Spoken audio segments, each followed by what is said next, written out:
Hello বন্ধুরা, সবাই সানডেতে কী করছো একটু জানাও। আমি এই যে রান্না বসিয়ে দিয়েছি।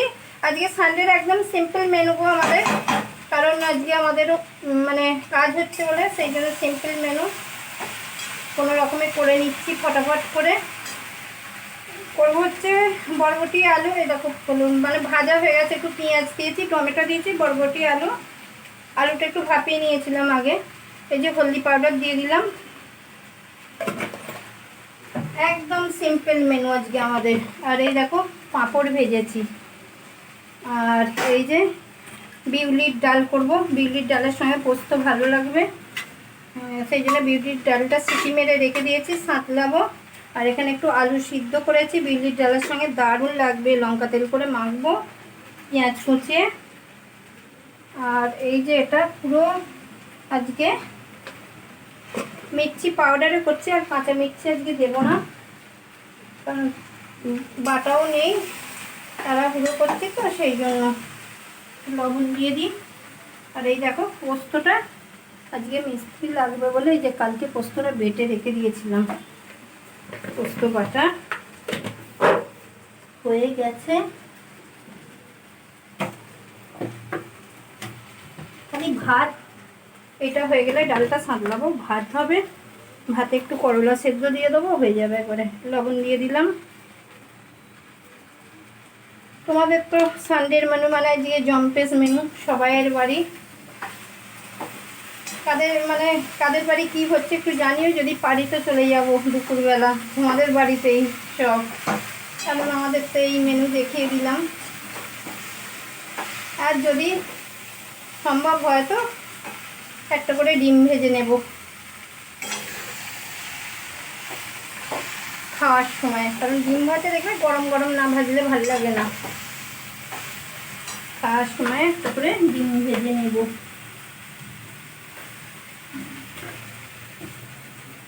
তোমরা কখন পোস্ত দাও একটু জানিয়ে তো। আমি কি বলতো একটু ফুটে গেলে তারপরে পোস্তটা দিয়ে একটু জল দিয়ে দেবো, একটু ফুটে যাক তারপরে পোস্তটা দেবো, কারণ আগে থেকে পোস্তটা দিয়ে দিলে কি বলতো পোস্তর কোনো স্বাদ থাকে না।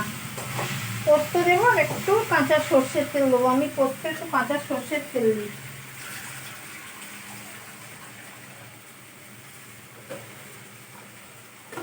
কারণ আমার সিম্পল মেনুটাও আজকে দেখিয়ে দিলাম, সানডের মাছ মাংসর মেনু নেই, আজকে সিম্পল।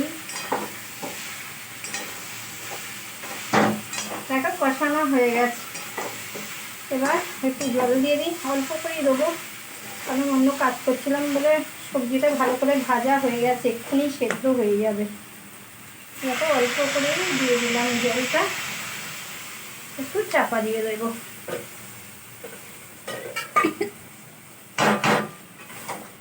চলো তোমরা ভালো মন্দ রান্না করতে থাকো, আর আমরা তোমাদের সবাই বাড়ি চলে যাচ্ছি খেতে আজকে।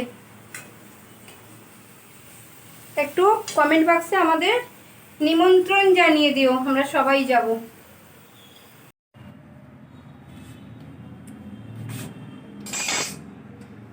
দেখো তোমাদের এই দেখো পোস্ত আমার একদম রেডি, কারণ পোস্তটা একটু একদম টাইট করে করেছি, ডাল করব বলে, ডালের সঙ্গে খাওয়া হবে বলে। আর এই যে এখানে ডাল সাঁতলাবো বলে কড়া বসিয়ে দিয়েছি, কড়া গরমও হয়ে গেছে, একটু তেল দিয়ে দিলাম, যে তেল দিয়ে দিলাম, আর তেজপাতা ফোড়ন দিয়ে দিলাম, শুকনো লঙ্কা ফোড়ন দিয়ে দিলাম একটু,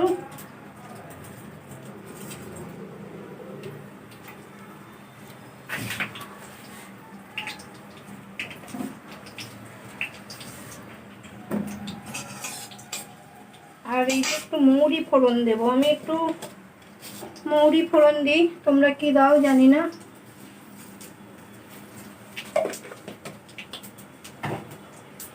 আর এই ডালেই নুন হলুদ দিয়ে দিয়েছিলাম, আর দেবো না এতে।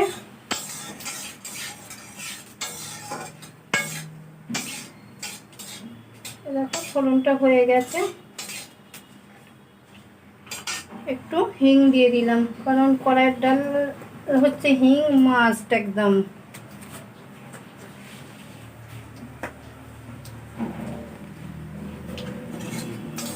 এই যে হিংটাও হয়ে গেল, গন্ধ ছেড়ে দিয়েছে হিঙের। এবার ডালটা ঢেলে দিলাম।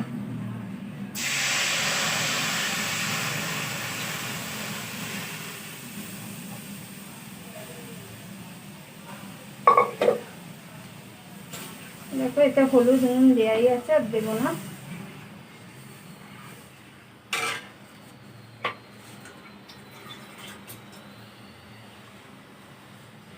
তোমরা হয়তো ভাববে যে আমি কতদিনের ডাল করে রাখছি, কিন্তু এটা আমাদের দুবেলায় হয়তো হয়ে যাবে। আর আমি কি বলতো একটু ডালের আন্দাজ করতে পারি না, মানে কতটা কি দিলে হবে, সেই জন্য আমার একটু বেশিই হয়ে যায়। যে দেখো এবার ফুটবে, আদা মুড়ি বাটাটাও দিয়ে দিলাম। আদা মুড়ি বাটাটা আমি কষি না, কারণ কষলে দেখবো সেন্টটা চলে যায়, একবারে ডাল দিয়ে ডালে দিই। দেখো আমার ডাল ফুটে গেছে, হয়ে গেছে। আর এইদিকে এই যে করলা সিদ্ধ দিয়ে ভাত বসিয়ে দেবো, হয়ে যাবে তাহলে আমার রান্না। আর এই যে এখানে কত বাসন পড়েছে, দেখো বাসন পড়েছে, এগুলো মাজবো, ব্যাস গ্যাস মুছবো, আমার কাজ কমপ্লিট। তোমরা কি করছো একটু জানিও, আর তোমরা কে কি রান্না করলে একটু জানিও। চলো টাটা বাই বাই, খুব ভালো থেকো, সুস্থ থেকো, শুভ দুপুর।